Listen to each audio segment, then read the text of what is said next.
Jurassic Park, Operation Genesis, on PlayStation 2.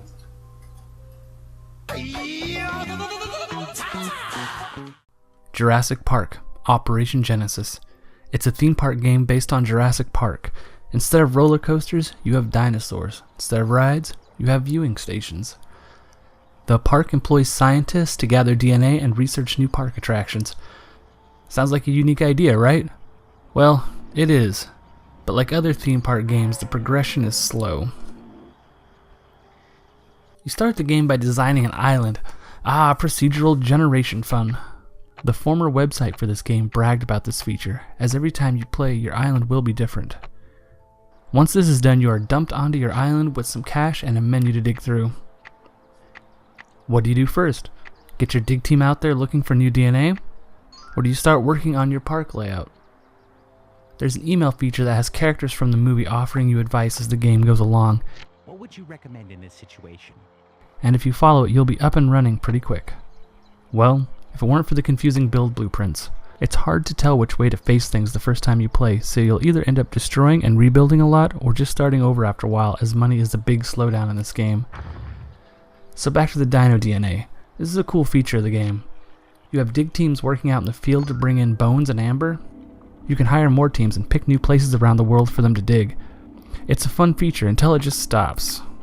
Out of nowhere, the game lets you know that you will never get new DNA.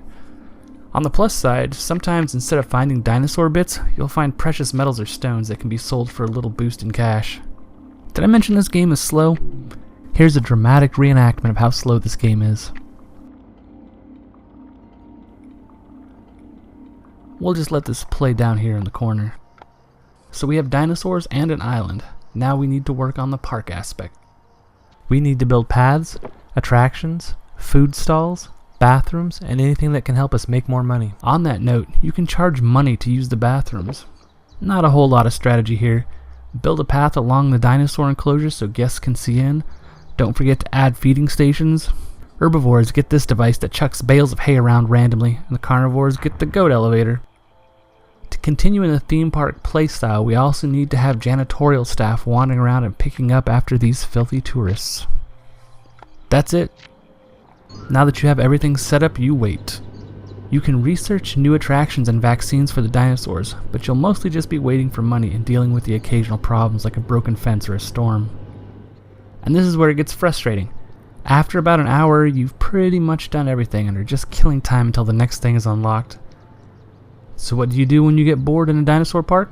Well, you remove the only way off the island and set the dinosaurs free. And then you wait.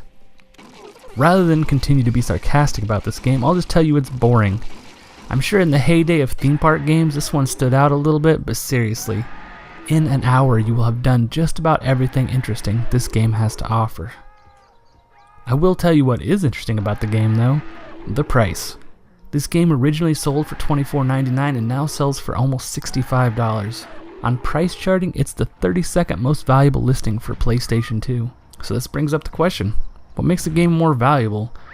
There are some games out there that are super common, like the Final Fantasies that game stores refuse to drop the price on despite having almost as many copies as Madden 2005. There are also games that are hard to find but never seem to sell for very much.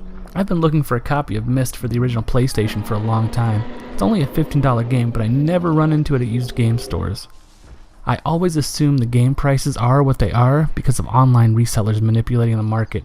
Jurassic Park Operation Genesis isn't particularly good or rare, but it has a high price, and that's the only thing that stands out about this game to me. If you're looking for a simulation game on PlayStation 2, maybe give Metropolis Mania a shot. It's a weird Japanese take on a city builder, and it's way more interesting than this game. Hey, look at that. Good job, Penguin. You finally got him.